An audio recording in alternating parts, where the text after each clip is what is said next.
kabukids, magandang araw po. Ngayong araw na to ay magluluto lang po tayo ng ating santol, yung mga natira po naming pinitas kahapon. So ayan, medyo umuulan-ulan na naman. Kahapon napagbigyan po kaming maganda yung panahon kaya nakapitas kami ng santol na akyat ko. So marami tayong nakuha, isang basket, at marami ring natira. Hindi namin naubos agad. May balak ubusin. Hindi namin naubos, kainin, mukbangin. So yan, binalatan natin. And siya pong ipapang-asim natin ngayon sa sinigang na isda. So meron po tayo dyan mga recados. Ayan, ito yung talong na natin, na hiwa-hiwa na. Tapos meron tayong talbos ng kamote. Ayan masarap yan. At ang ating siling pansigang. Yan, may okra rin na ang cute. Yan, thank you sa kapitbahay namin, yung kanilang okrang cute. So yan, meron din pong kamatis, lalagyan natin. Sinigang po ang ating ulam for today dito sa kubo. At yung ating mga itik ay maingay. Kamaisipan pong isahog. yung, yung mga itik napakaiingay naglalaro sa ulanan. Nasaan na kaya yung iba? Naggala na naman, no?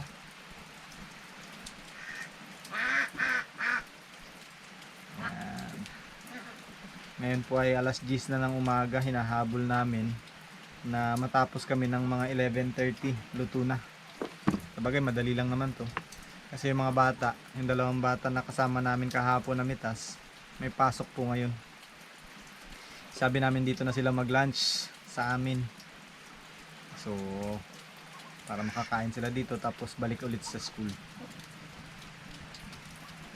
Naparami na ata ako ng nahiwa.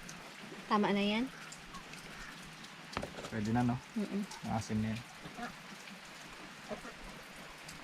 Ayan, tanggalin natin yung buto.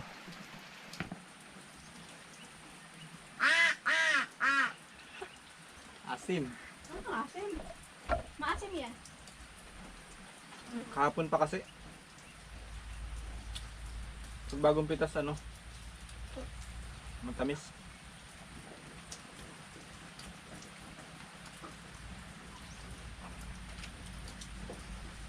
Maasim pala siya mga kabukits, no? Kapag hindi na bagong pitas.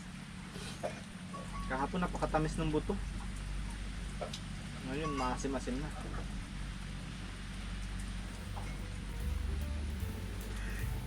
Okay.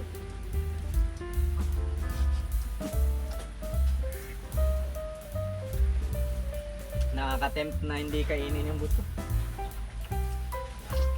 Hindi maiwasan.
Kumukulo na mga kabukids yung ating pinakuluang santol. Bale yung ginamit po naming sabaw ay yung hugas ng bigas na ating sinaing. Tapos ilalagay na po natin itong ating sibuyas at kamatis.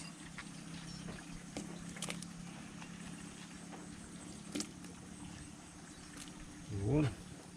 Pakuluan ulit natin at nang lumabas yung sarap ng santol at kamatis. Ayan, ang ating isda po ay mga pamilya ng kanuping. Pero ito bisugo. So, yan, masarap yan. Ang ating sinaing naman ay painin na rin. At meron pang nakasapaw na ano, na bahaw. Ayan. Oo, di ba? Sinapawan natin ang bahaw kasi sayang para mainit din. Baka mapanis eh. Anong oras na ba to? Aga pa, maya sunduin na natin yung mga bata. Wala kasi silang kasama ngayon guys. Ano po sila eh. Si mama nila may pinuntahan, may trabahong pinuntahan. Kaya yung dalawang bata lang naiwan dun. Sabi namin sunduin na lang namin pagkalabas ng school. And dito na sila kumain. Tapos mamayang hapon, meron ulit silang pasok, 1:00.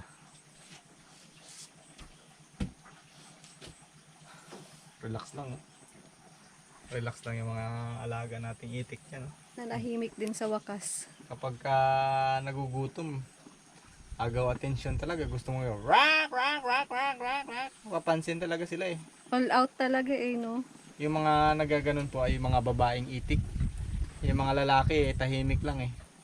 Pero mo pati sa itik, yung babae pa rin maingay. Maingay yung itik na babae. Nature yan.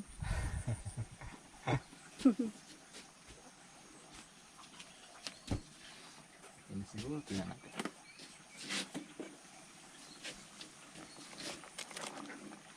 Durugin ko kaya ng konti Oo, darugin mo. para umasin.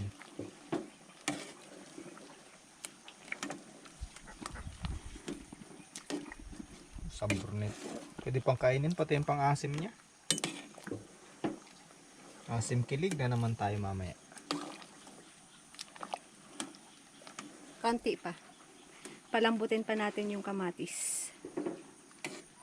Konti na lang yan. Bango. Naamoy ko yung ano ng santol.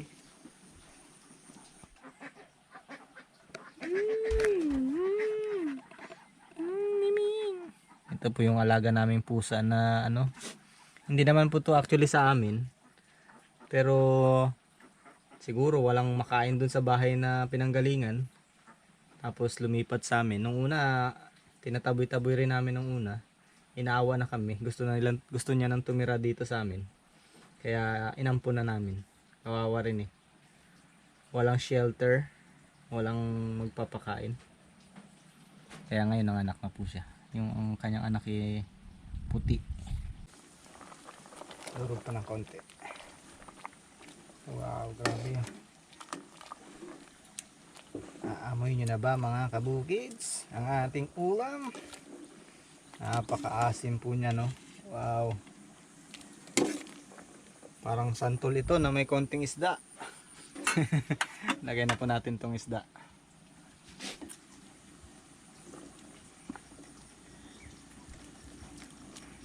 Ayan.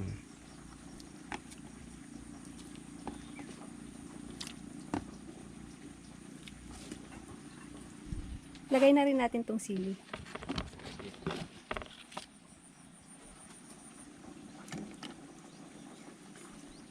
Ang sili na pansigang, malapit na maging bell pepper yung laki. Ang taba. Pakuluin po ulit natin. And maya maya, may lalagay na natin lahat ng recados. Meron na lang din tayong okra, talong at saka talbos ng kamote.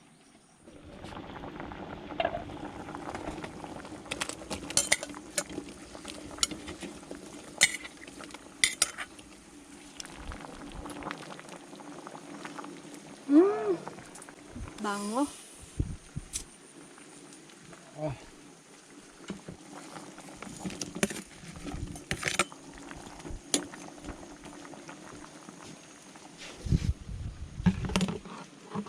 Sabay na rin natin itong ating talbos ng kamote. Oh, puno. Puno-puno ang ating kasirola. Yan. Na. Saktong-sakto ito. At magsusundo na ako ng mga estudyante. Let's go. Ano yung aking susi? See you later.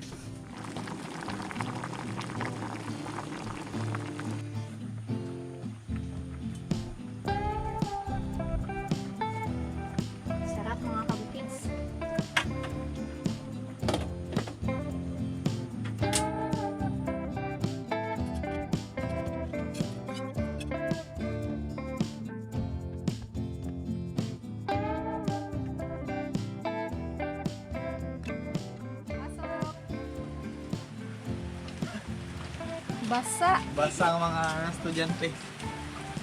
Nabutan pa kayo ng ulan. Hindi naghinto. Lamig. Kanina pa ako nag-aantay sa inyo. Lumamig na tuloy itong ating ulam. Painitin ulit natin. Wait lang. Masarap mainit na sabaw eh. Anong gusto mong gulay? Okra? Talong? Walang sitaw. Wala sa pagpipilian. Sa bahay ko bukas. Layo. Para na lang. Asan na yung dahon? Talbos. O, yan. Kapay lalim yung talbos. Kain po mga kabukids. Kain po. Migang. Hmm. Umulan na naman. Pabago-bago yung panahon. Sinundo ko lang to mga bata dun sa sa may school.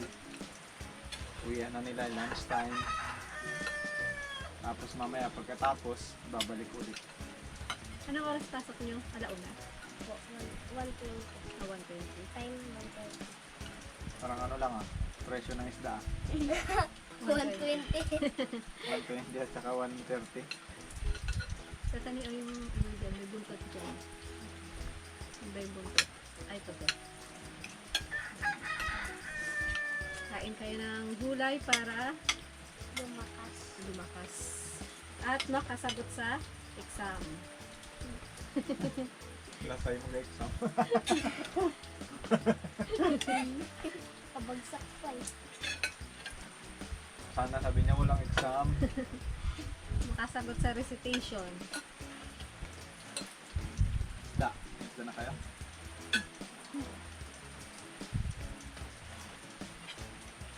Kabab, anong gusto mong isda? Buo, kalahati. Yan, gusto ko yan. Lapo ba yan? Sugo. Mukhang lapo eh. Tignan niyo yung tinik, diba?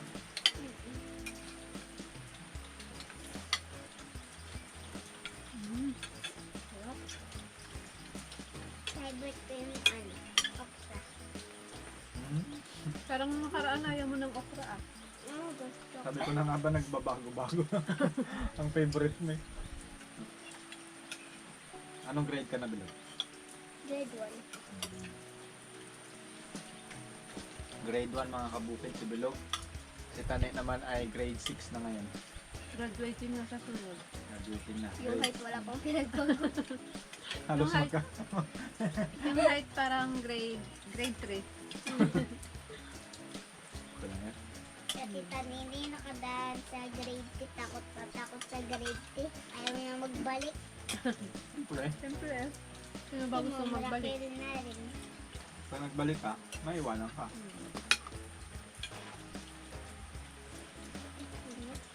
Kaya ka mag-aral ka mabuti para hindi ka maiwanan ng mga classmates mo. Tuloy-tuloy. Anong oras ang uwian niya Tanay? Ano? Kuya. Sa hapon 4:30.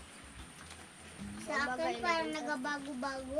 Nakaraan hapon magaga pa. Kaya na. Baguhin ko parang hapon na. Alam mo kung bakit nagbabago? Ano? Depende sa kulit mo. Kapag makulit ka, papaiwan ka. Hapon ka na makakauwi. Shoutout mo si Ma'am favorite kanyang napapanood. Si Ma'am Caridad Naguis. Hindi ko mayan. Gusto kanyang napapanood. Ang kalidad lang. Shoutout po kay Ma'am Caridad Naguis. Salamat po sa panonood. Shoutout mo rin. Kain po. Shoutout po. Kain. Kasi no pa ba? May nagpapa-shoutout po, diba? Mamay din. Ayun, si Ma'am Maylin Second mga Pulumbarit. Shoutout po sa inyo, Ma'am. Kain po tayo. kaboyat. Ano, masarap din? Ah, see? No. Masin yan. Nahaluan ng sabaw.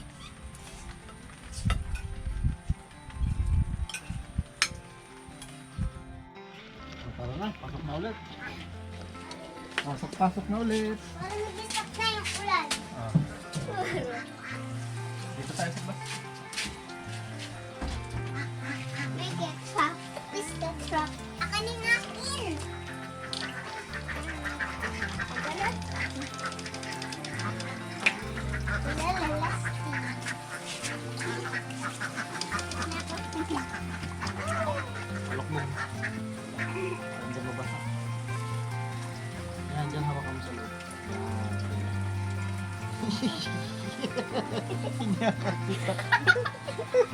Wait lang, i-ano ko muna konti.